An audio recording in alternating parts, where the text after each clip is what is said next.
Good afternoon. Welcome to our session on how can we create inclusive destinations. This afternoon we have a really interesting panel and I'm going to invite them to join us one after the other. So Katie, if you would like to join us first, please, and give a brief introduction to yourself.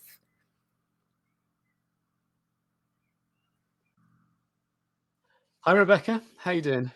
Good, thanks. You? Good. Yeah, nice to see you again. So my name's Katie Neves.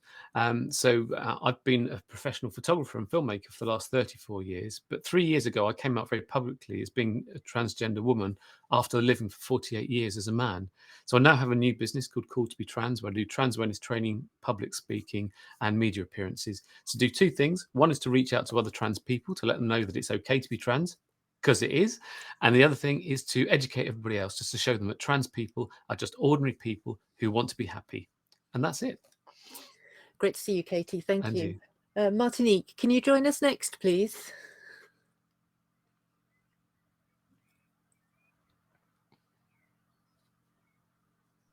Hi, Martinique. Hi, good afternoon. I am Marty Lewis. You can call me Marty, though, and I'm a diversity and travel consultant first. Additionally, I'm the president of the Black Travel Alliance and the creative lead for No Madness Travel Tribe. I have been in the industry for about 5 years. I recently came out with a book to help with this topic, but specifically for Black travelers to be able to locate other Black travelers and Black-owned businesses on 6 out of 7 continents, called the ABC Travel Green Book. So I am very happy to be here today, and thank you for having me. Fantastic. Great to see you. Rhiannon, would you care to join us as well?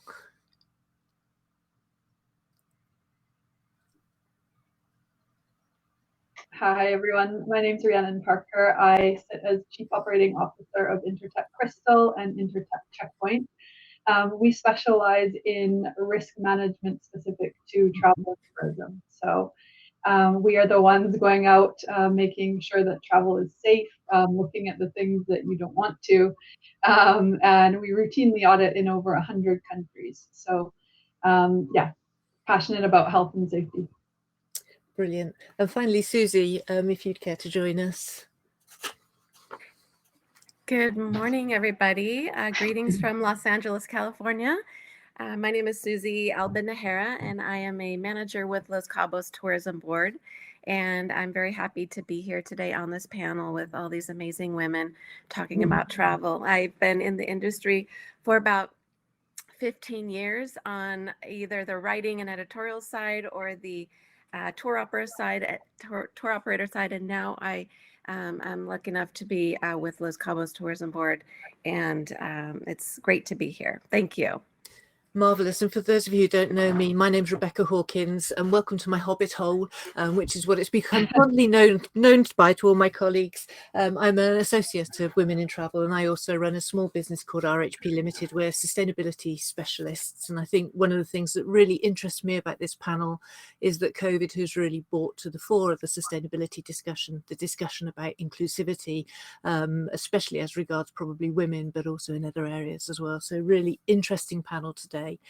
We're going to talk about how can we create inclusive destinations, and I think the first question that people ask when you talk about how is why create inclusive destinations, and the slide on the board really shows in some part the why. Whenever you talk about why, people ask how big is the market. So we just threw together a few pieces of data to look at how big the market is, and I think that the answer is it's big and it's growing.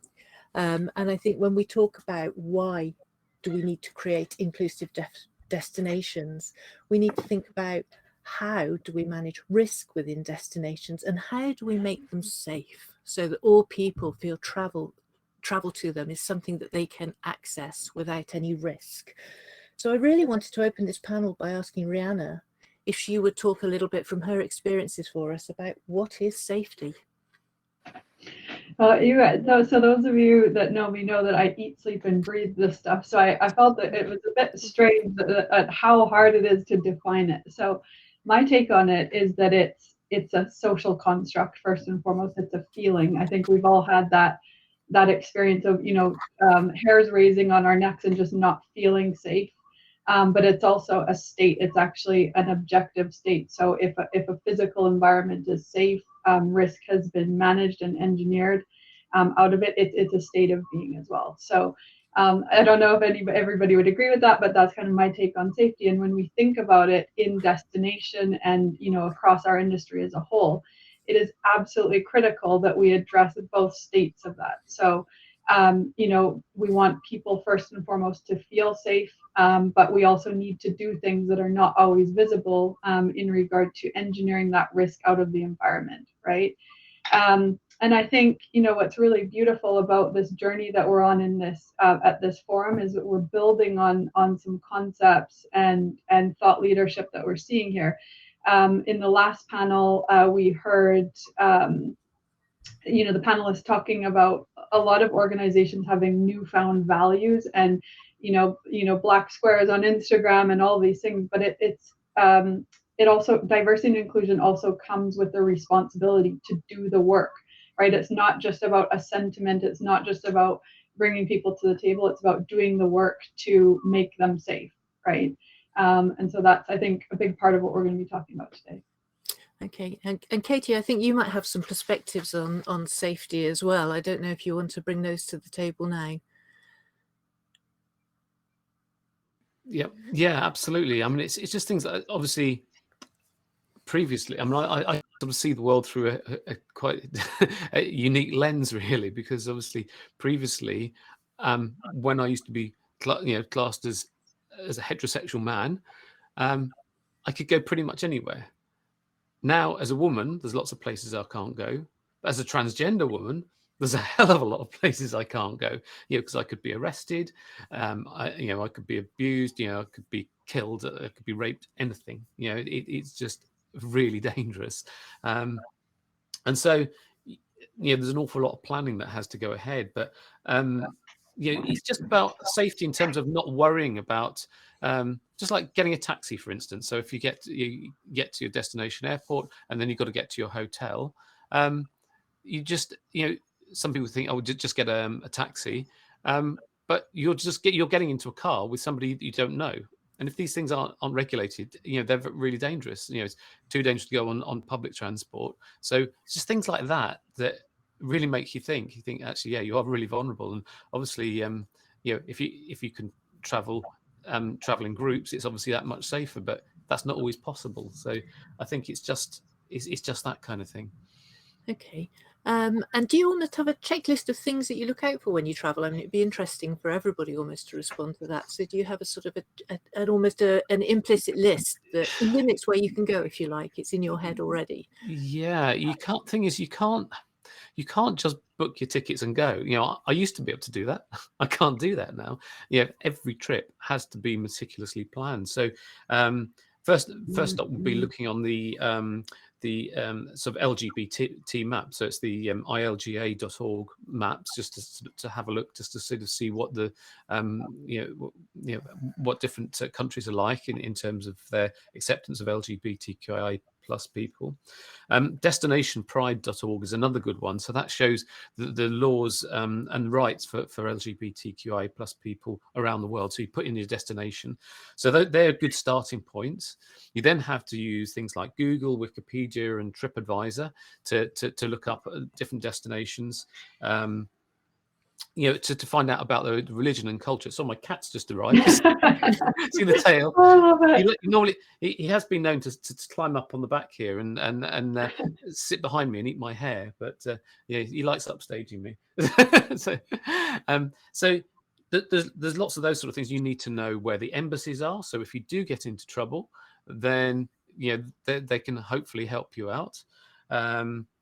Things like I said about the not being able to get a taxi. Well, if you can have a hotel that actually has their own car service, then that's fantastic, because they're much more accountable than just any old taxi driver who may or may not be regulated.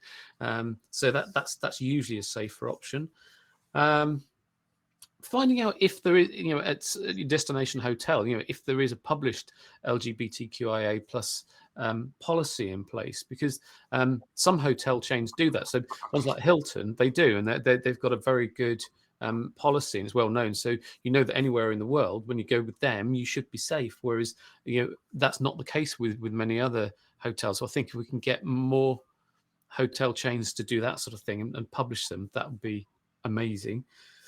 And then other things like just when you're just going out for refreshments, so such as if you just want to go and grab a coffee, but then you need the loo, and often with trans people using public loos is a constant source of anxiety, because you could get beaten up, you could get abused or anything, and it's not just for trans people as well. A lot of so I've got a lot of butch lesbian friends, and so because they've got a more masculine appearance, they often get a lot of abuse in ladies' loos as well. So there's all that kind of thing you have to think about. So with chains such as Starbucks, for instance, they have gender neutral loos, and so there you're not going to get hassled. Yeah. But I know so many trans and non-binary people who don't drink when they're out because they're worried about what goes in has to come out, and where do they go? I mean, I've been very lucky. I haven't had any issues, but lots of my friends have, and it's a constant source of anxiety.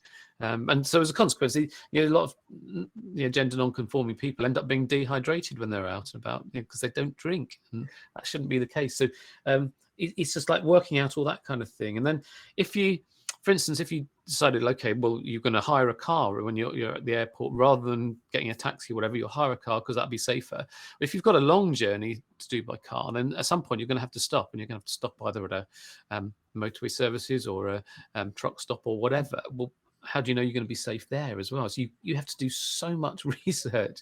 It would be great if all of this was on just one website. It would be amazing that we could just think, right, that's where we've got it. Yeah, that's the information we need. But it's not. You have to put a lot of hours into every trip.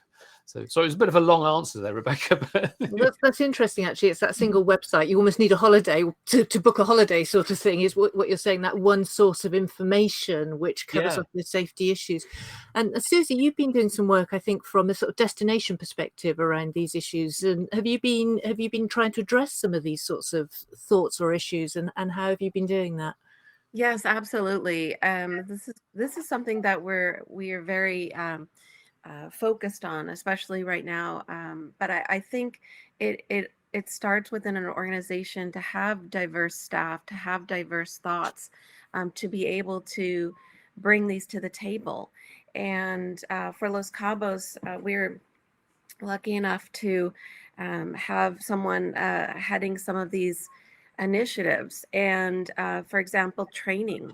I think training, if you just don't know how to be in that situation, you want to say the right thing, you want to do the right thing, you want to be sensitive, and so all of those things, you think you need a little bit of training in the beginning so you know how to address them and work in those markets. I think that we've been very focused on a lot of different segments that not necessarily was the focus so much before, but I think, in today's day and age, and I think it's critical. I think it should be mandatory that everyone takes a look at their staff, their policies, the way they do business.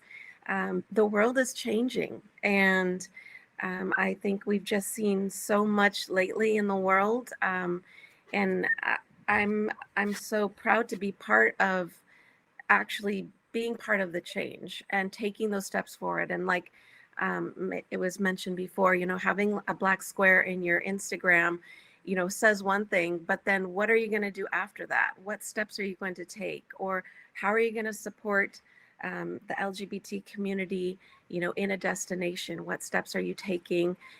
And I think I'm very proud of the steps that our destination is taking. We're doing training with all of the hotels, and not only on the employee side, but there's reactions and behaviors that are hard to break sometimes, and it takes a little bit of time for people to understand that their thoughts reflect their actions, and their actions are physical to see and to observe. So it's a long process, but I think we're getting there as far as those and recognizing those I mean, I probably could talk all day on that, but I'll stop right there and you know. There's some really interesting things coming in on the chat actually about some of the issues that people are facing, because they're traveling and they're perhaps, wearing hijab or whatever. And I think one of the challenges within this is that it's not just about managing and training the people that we employ. It's also actually about the broader community who host the places or host tourists in the places that we go. And Marty, I know that you work as a consultant in sort of, these issues. And I wonder whether you have any hints or tips or whatever to try and sort of engage communities in this broader dialogue about how do you become a host to a wide range of people, and how do you actually start bridging that gap so you are able to have that conversation with the hosts in the destinations that we go to. I think Susie hit it straight on the head where she said you have to have diversity within your company or within your brand. And if you cannot afford it, then hire a consultant, for the simple fact that there's nobody who can tell you what people are going through. Think about if we weren't on this chat and the young lady Hafsa didn't just say what she said. Would people ever think about what Muslims go through when they're traveling to a destination? Think about what Muslims go through when they are going through TSA. Do you think about how much anxiety they might have from there? Does your restaurants, if they have a vegan and a gluten-free menu, do they have a halal menu? Do they have martinis? And why not? Because diversity and inclusion are not top of mind for people. Even though they say it, it's been used as a buzzword up until 2020, when a man had to unfortunately lose his life and just send the whole world into, an equality uproar. So it's one of those things is your team has to look like who you represent. And that's the thing. When we walk outside, I mean, I live in London now. When I walk outside of London, just outside of my house, to the right of me, I have a Muslim family. To the left of me, I have a Romanian family. Across the street are Asians. Across the street the other way, it has a child in a wheelchair. That is the reality of my situation. So if I go and I see something that, maybe Great Britain does, that's what it should reflect. Because this is what I'm seeing every day when I'm walking outside, right? So we just have to keep diversity and inclusion at the top of mind all the time and moving forward. Katie just gave amazing examples of what she goes through when using the bathroom. I know none of us have thought about going out and not being able to eat or drink because we cannot use the restroom because somebody is either prejudiced against us or stereotypes against us. And these are things, like I said, that we have to use all the time. Also, something else Katie, I'm sure didn't say, but what happens when a trans person's license or their identification looks different from how they look physically? The anxiety that you go through to that. It's really, as brands and companies, being able to have these type of conversations, bringing in focus groups to really make sure you are keeping these things top of mind, because everybody goes through something different, but you don't know unless you know. So part of it is doing that work and asking those questions. I'm going to go completely off piste of what we agreed now, because you've just really raised something interesting in my mind, Marty. And that is when we look at the marketing for many destinations or many places, let's take England as an example. It does have a bit of a tendency probably to be a bit white, middle class, attractive, whatever. So do you think that there's an agenda here for marketing people as well in terms of displaying people taking holidays? And how do we get there? How do we change that marketing agenda and push that forwards as well? I'd really value your views on that. Yeah, it's the same thing. Does your marketing reflect who's actually visiting your destination? And I always tell people, or not tell people, tell brands who ask this question, I always tell them, you don't have to change your messaging, just change your visuals, right? If you say visit here because X, Y, and Z is great, it doesn't matter if there's a white person, a black person, a trans person, a plus size person, somebody who's 65 and over, somebody's in a wheelchair. The same message applies to you no matter what you look like, right? So it's really not that difficult. It's literally, again, keeping diversity and inclusion top of mind. There have been research done now that is able to tell you exactly who's doing what, right? So those things should not be ignored. But even more so, why continue to speak to the same type of person that's been coming to your destination, or that's been doing your tours, or that's been, going, spending money with your company, when there's more people to attract? So how do you attract them? You show them We all want to see ourselves visually represented. We want to come to your websites. We want to come to your conferences. We want to go to your social media and say, this person thought about me enough to even include me on here. They brought up this topic, right? If there was a, if there was something that said Black-friendly hotels in Los Cabos, when I go there, I'm going to look for those hotels specifically. But not only that, you thought about things that I might need when I get there. You might say there's, shampoo products that work for my type of hair. You might say that there's lotion products that work for you might say there's a Juneteenth celebration that happens every June, or, this is an Afro-Mexican experience. So these are things that I want to see as an African-American person when I'm going on holiday, or even as I am trying to create a holiday, right? So it does go all the way down to your marketing. And again, you don't have to change your messaging, just change your visuals. I think the marketing was the topic of the previous panel. Sorry, Rhiannon, go on. I was just going to say, I think that's so important. I want to add on to that. So yes, do the work there, right? So inclusive marketing, start there. But then also, let's look at ROI on that. Okay, so we invest the time and the money and the creativity to do that. Think about, destinations like Susie's and, spending all this time profiling a destination. And what happens if, you're a person with a disability on a plane and your wheelchair is damaged, on the plane, you suffer a loss of dignity because of the way they transfer you to your seats. All that is out the window, blown right then and there before you even get to the destination. So all of that work to market and get people to come and experience it, you're starting behind the 8 ball there, because now that experience and the risk that is unique to them has essentially ruined it. We see that in destination, in the way that risk is not managed at the hotel level, or various aspects, right? And I think it's time to move away from just looking at is there gas safety or fire safety. It's what risk is unique to people, what can happen. And this ranges from just common courtesy, like speaking to the transgender community, misgendering people on purpose, outing them on purpose, gender neutral facilities, and accessibility within the disability community. It goes from there. But it's time, and I think there's actually something that happened earlier in this conference. It was Laura saying, how can traveling offer healing and regeneration that creates positive ripple effects throughout the ecosystem?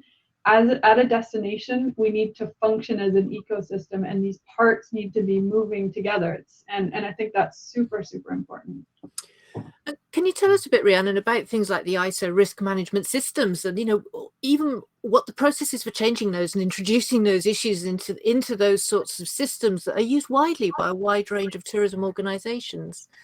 Yeah, absolutely. So I think when we look at working with a hotel brand or a destination, a lot of the time what we hear is, oh well, we already comply with the local regulations, or we comply within the law. And it's like, that's great. That's the bare minimum to keep you out of jail and functioning as an organization. What can you do better? And of course you can do better, right? So we look at food hygiene, we look at security, and I guess what I'm saying is, let's have these risk models, and the way that we engineer risk out of the environment evolve with the diversity and the evolution of where we're at these days. And start looking at these things and looking at the risk that's unique to people. I absolutely love the conversation on Muslim travel. Yes, it's about food choices, but it's also about really safety critical things like not having prayer facilities, right? If you don't have a prayer facility in a hotel and you are forced to pray outside in a jurisdiction where that puts you at risk, that's a big deal, right? Why are we not looking at these things? The list goes on and on with the factors affecting the disability community. It's so much more than ramps and access. It's it's dignity. It's experience, right? And how do we include the voices of the people who are affected by these issues, informing the standards that we're using to judge risk by? I mean, are those voices heard in any of the systems that you've all been talking about today? Are those voices actually heard when those standards are formed? So, I mean, I don't know, Katie, whether you sit on any of the risk standards, or Susie, whether in any of the work you've been doing in Los Cabos, you're actually bringing in and listening to those voices. I think it's important to ask questions. I think, what I've learned, most of the things that I've learned, I've just been asking questions. I mean, a silly example is when I was at the doctor. He said, "Oh, well, you work for Los Cabos Tourism. Oh, well, what are the kosher hotels there?"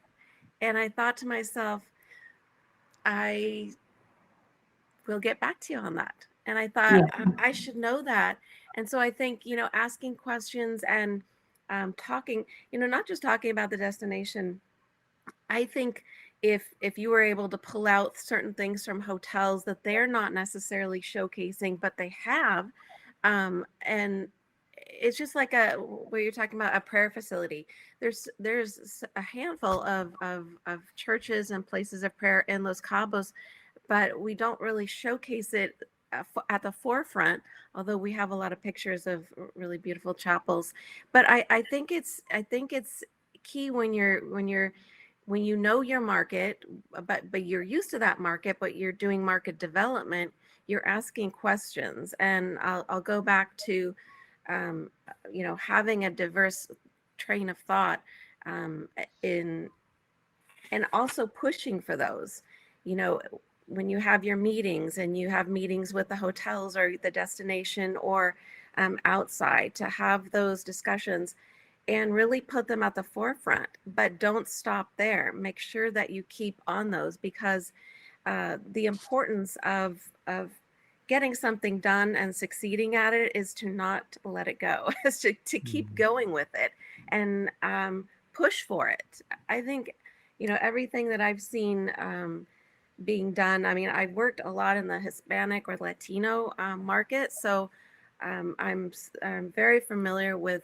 with the diversity. Although I don't look so diverse, but inside I feel I'm a multitude of cultures, and so I think we have to look at things with a very open mind and have discussions with people. I mean, let's do our own market research. And I think the ways that we're stepping out into these niche markets is, enlightens us as humans, as marketers, as people who want to have other people enjoy a destination. Life is, as we have gone through this pandemic, I think we've taken a look at our lives a lot more lately and thought about the time that we have left in our lives and how we want to enjoy it. And so I do think about that a lot when we're having meetings and marketing and the initiatives that we're part of. So I just highly recommend, not only the focus groups, but talking and just like Marty said, the shampoos in the hotel rooms. I mean, I think that's why these discussions are so important, is because they're brought to light, and I understand more, everyone else understands more about those types of things that can be more inclusive. So And what sort of role is there for, if we almost take it back a step away from the actual hotels when they're operating back into the educational world, and a lot of the people who are going to go into the trade are going to be people who are going through further education or higher education. Do we engage with these conversations in the educational world effectively at the moment? Do we look at the range of issues on the inclusivity agenda, or do we just cherry pick a few? I mean, how does that work? How do we influence that agenda? It hasn't been in any curriculum. You might see it start to creep up now, but even in depth, how it needs to be, no. And it will take a while for us to get there. Like this situation is not one that can be solved in one conversation. It's not one that can be solved in a year. This is something that will take continuous work. And now that people are aware of it, it's about making the plans of action and moving forward to do that. This is something that should be in hospitality, in hospitality classrooms, because it starts at that level. Those are the people that are being hired, once they complete, I guess, university. And so, yeah, I definitely think it's something that needs to be in there. But if you can even think about it like this, prior to George Floyd in America, there were under 10, actually 5 diversity, equity, and inclusion programs, right? Cornell has the best one. Now there are a multitude popping up because they understand like it is something that everybody's gonna have. You'll be able to put this on your resume now and be able to be desirable because this is knowledge that is not widespread. So I do think it needs to start on the education level, definitely. But additionally, this needs to be in your training handbooks. You know, when people are doing onboarding, it needs to be in it as well. Like it needs to be hit at every single level. And honestly, it will take experience to continue to know the different things that pop up, because something different is going to pop up every single time. I can guarantee it, because we've never had these conversations before. People have not felt like they can actually speak on behalf of themselves and say, I don't feel welcome here, right? And so for the first time, they can do that now.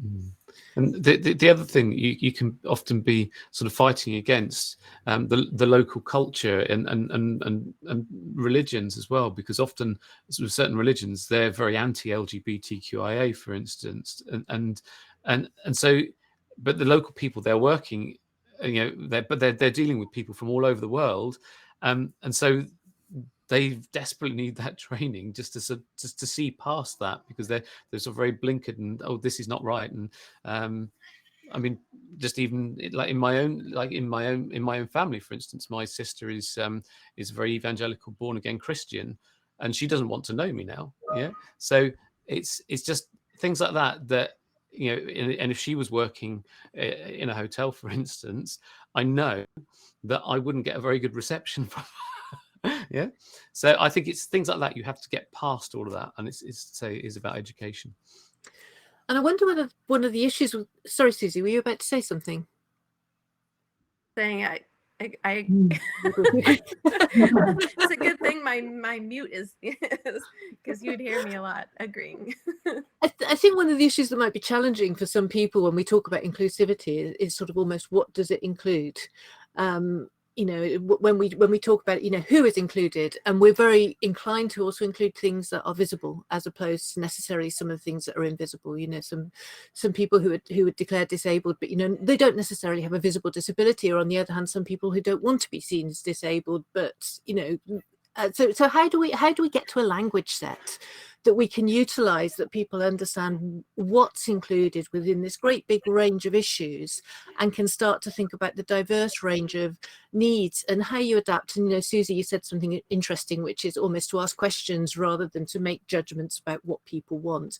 So how do we get to that point at which we feel comfortable? We feel we've got a language set. We feel that we can talk about these issues and ask people questions about what works for them.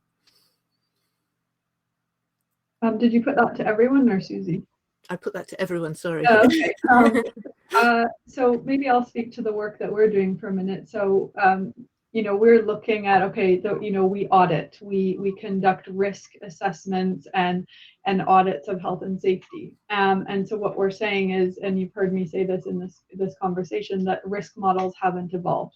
And so what we're saying is, let's look at risk that's specific to specific communities within the diversity community. And so how we've started to define that is looking at persons with disabilities as a community, you know, risk that's unique to so gender-based risk, so gender, looking at faith-based risk, looking at risk unique to different racial populations. It's very, we have a starting point, right? And I think what happens is, as you fine-tune that, you start to say, oh, okay, well, there's some intersectionality between, you know, there could be gender and race, and you figure out what that looks like.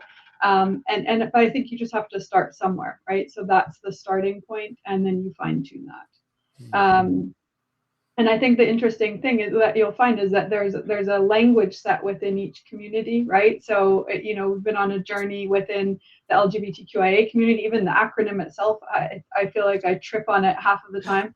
But what are respectful ways of referring to people, their identities, their orientation? We see this within the disability community. It's a very complex space in the way that people, you know, want to be identified, how they feel. You know, there's a lot of different aspects of that, but it just keeps going back to this concept of asking them and And if it's about us, it better include us. So how are we ever going to get somewhere if we're not drawing on the lived experience or the perspectives? And I think that's very important.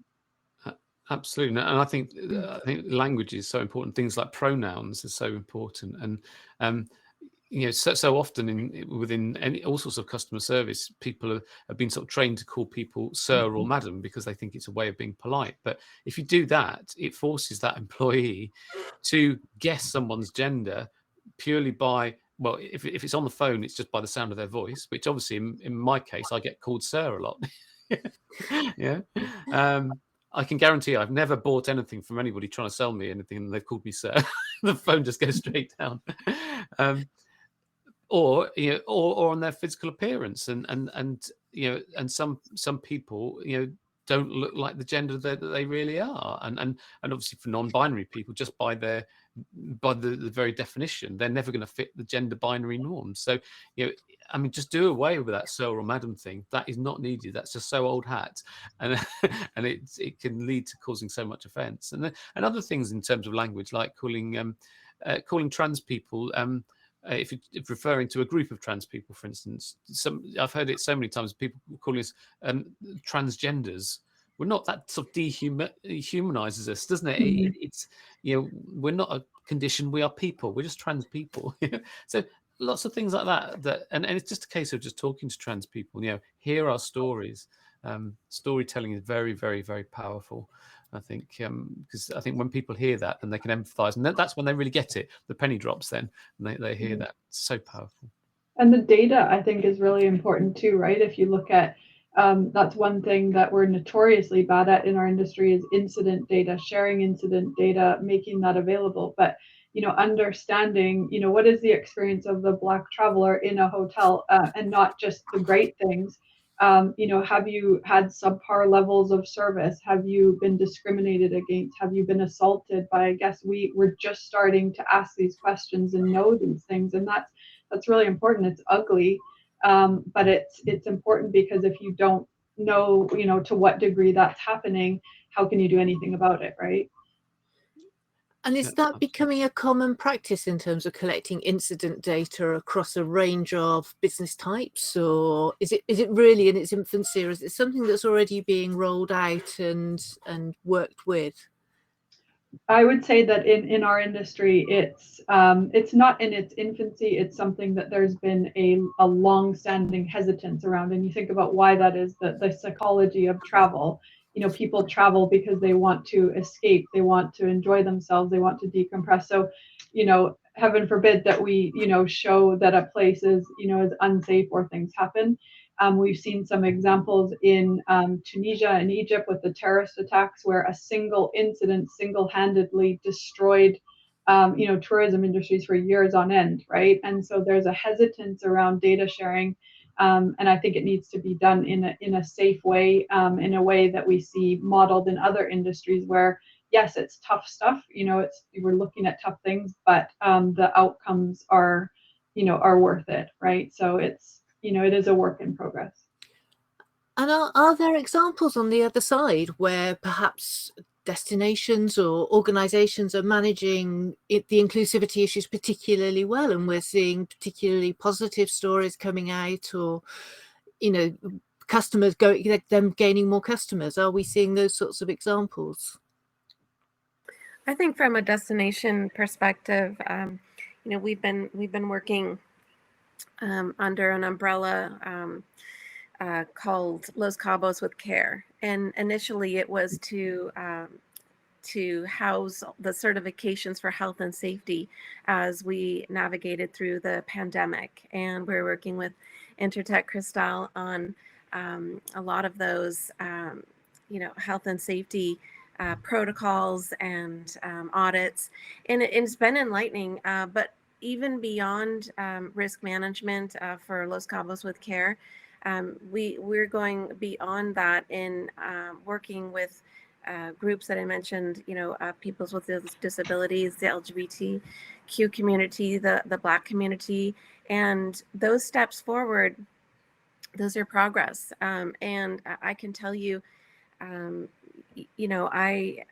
I very excited about it, and I like to be in a situation where that's encouraged, and so it allows so much flexibility to be able to work in that capacity where you have the freedom to explore those groups. And I'm working with several Black associations, encouraging, we're doing FAMs, things like that. We're taking steps forward to do the, to be in that space where we understand more about this type of traveler.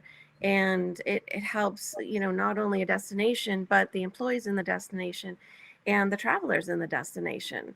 They should see diversity. They should see, a mixture of people enjoying a destination. And so it's very interesting market research. What about one, with sorry. Oh, yeah. One thing I was going to say, I know we're going to be short on time, but this is kind of off topic, but as I was flying home one of the times from Los Cabos, I was on Alaska Airlines, and I was looking for movies, to watch. And I saw on the queue, it said Black Stories. I said, this is the first time I saw it. And I said, finally, finally I'm seeing some of this. It's like, it's not all together, it's actually pulling it out. And additionally on LinkedIn, which I'm on a lot, it makes suggestions on Black influencers or, Black leaders. And so now I'm following, I'm being more aware of these, choices. I just think they're good steps to go forward, and these companies are taking some good steps, at least. Marty, it would be quite interesting to hear your view about that storytelling as well, and the role of Black influencers, or the role of influencers in general, and how they shape this dialogue, and how they can change practices. Yeah, so like I said in the beginning, I'm the president of the Black Alliance, which Susie's company has actually just signed on with us to do something called Wavelength, which we're basically trying to stop brands from saying, well, we don't know how to connect with you guys, right? And we're like, okay, we're giving you this time and this platform to be able to connect with Black content creators, if that's who you would like to choose to come into your destination and be able to tell the story from a different point of view, because there's a story, right? But it's how people are going to tell it. But additionally, one thing that I love about the brands who decide to work with us in that platform is they also ask, how can we share your history in this place? What does that look like? And not only for Black travelers, it should be the same thing for Asian travelers, Mexican travelers, travelers with disabilities. What things are in this destination that I can connect with because somebody here was doing it also? And for me, that is really, really important. One thing that used to make me frustrated was that there would be these Black stories and they wouldn't hire Black talent to tell them. So it's like, you would rather hire somebody who doesn't look like me to be able to speak to my community, and there's a disconnect, right? You don't know necessarily the verbiage we use. You don't know things that either piss us off. You don't know things that might trigger us. And they weren't seeing how this was wrong. And so now they can see now that it's wrong. I wouldn't ask you to hire me to tell from an Asian perspective. That doesn't make any sense, right? I cannot necessarily connect with the Asian community like somebody from the Asian community can connect with the Asian community. And the same thing goes for when telling these stories from different destinations. So yeah, that is definitely what I think about that. But there is value in every type of influencer because they're giving you your destination from a different point of view. There is an influencer in England, Sassy Wyatt, blind traveler. Her point of view is so golden because it's things that you don't even think of. We did a press trip together, and I will never forget. We did a press trip together, and we were on a graffiti tour. The man is telling us about the graffiti, but she cannot see. So if you're not going to explain what we're actually looking at, you're just going to say, if you turn to your right and you see, this painting, what does that mean to her, right? Or if we're in a graffiti class and she can't see that you're telling her to stand a certain way, are you going to pick her up and move her so that she can feel what she needs to do to still be able to actively participate because she still wants to go to your destination? Don't count her out. So these are things that, again, if diversity and inclusion were top of mind all the time, it would always be, well, what does this person go through when they come to our destination and they're going to be, experiencing this? And that's really what it takes. I can't stress that enough. Diversity and inclusion here all the time. Lead with that, right? Before you lead with anything else, lead with that. And I understand that there are so many different niches, but understand that they're all important, all important. I think it is that giving equal significance, isn't it? We're so used in the language of tourism to talking about market segmentation and key target markets, and not necessarily to thinking about some of the very important differences within those markets and very specific needs, as opposed to necessarily their economic characteristics, which is typically what we classify people by. We've got roughly 5 minutes left, and in that last 5 minutes, I think it would be really, really useful if we could start to bring some of this discussion together and start really thinking about, almost what are our top ideas or our top things that we would say to any destination that's interested in engaging with this inclusive agenda. What are the key things that we would tell them are really important for them to do? Shall I kick that off?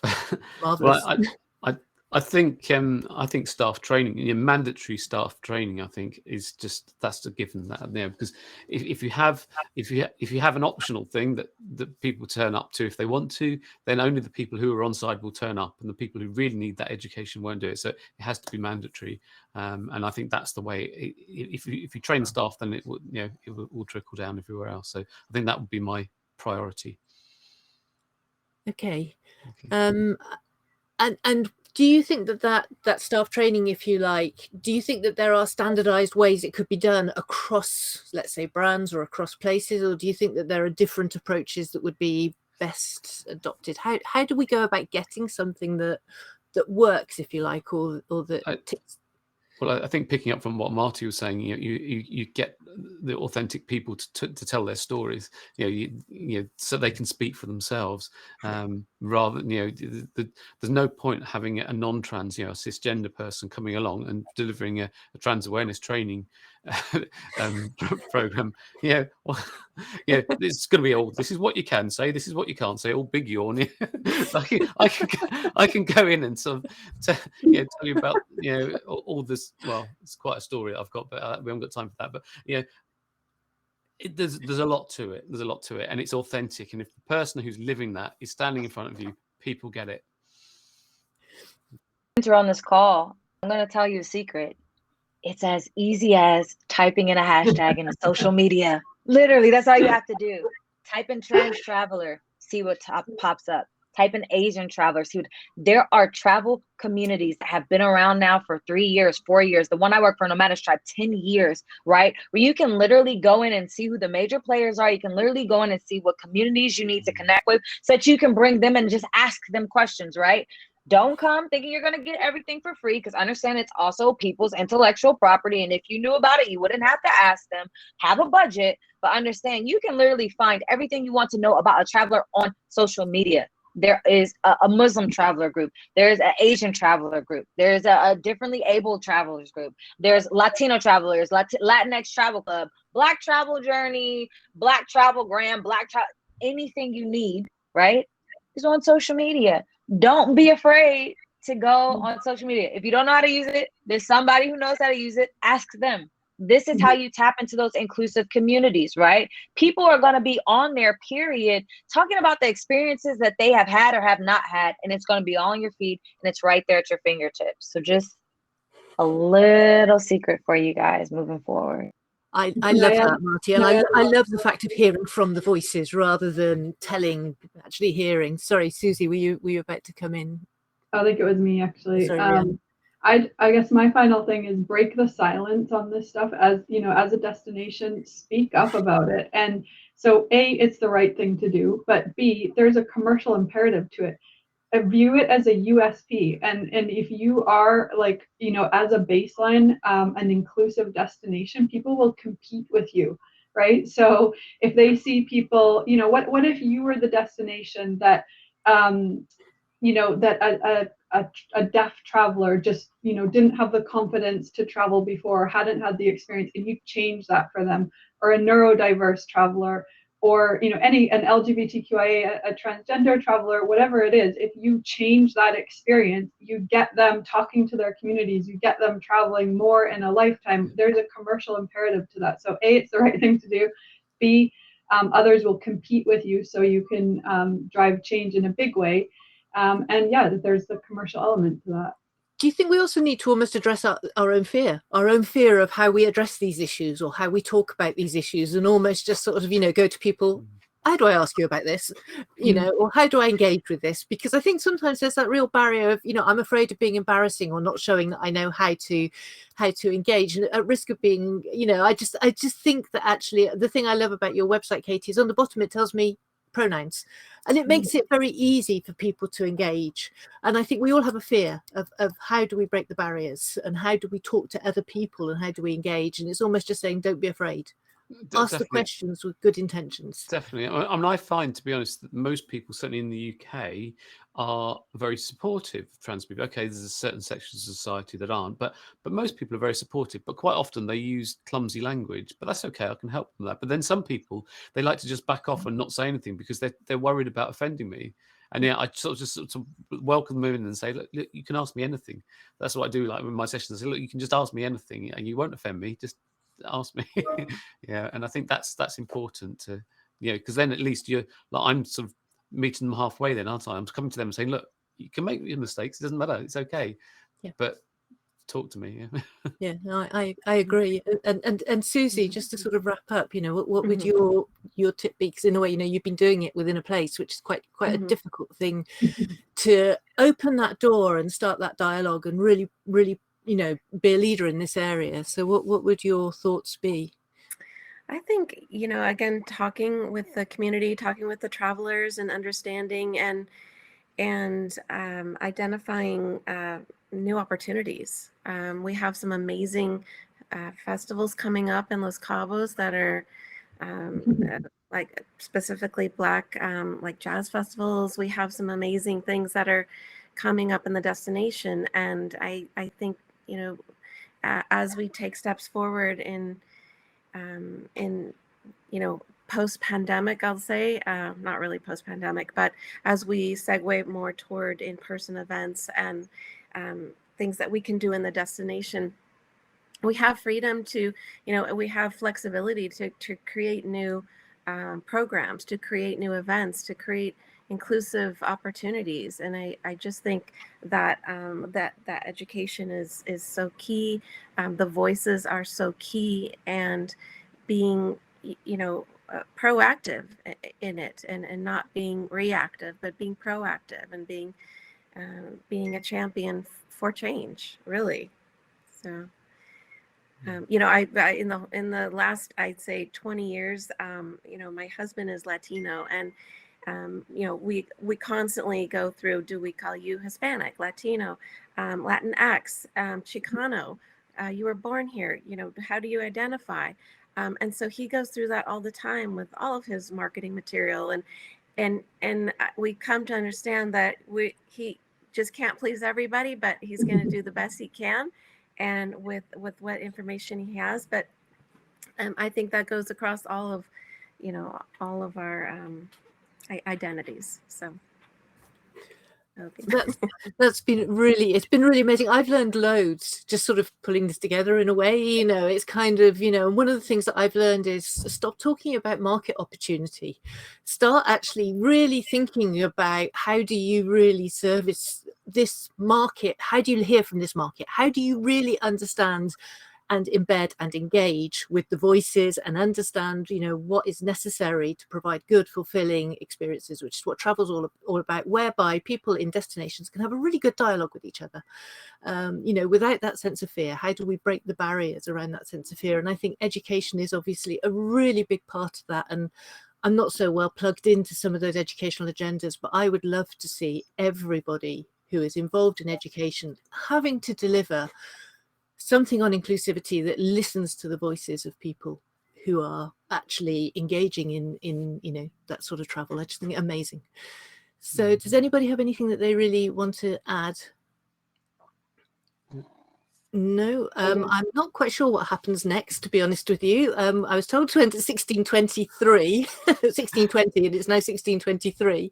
Have we been watching the Q&A? Was there any, I just wasn't sure if we've been keeping an eye on the Q&A, if we received any questions.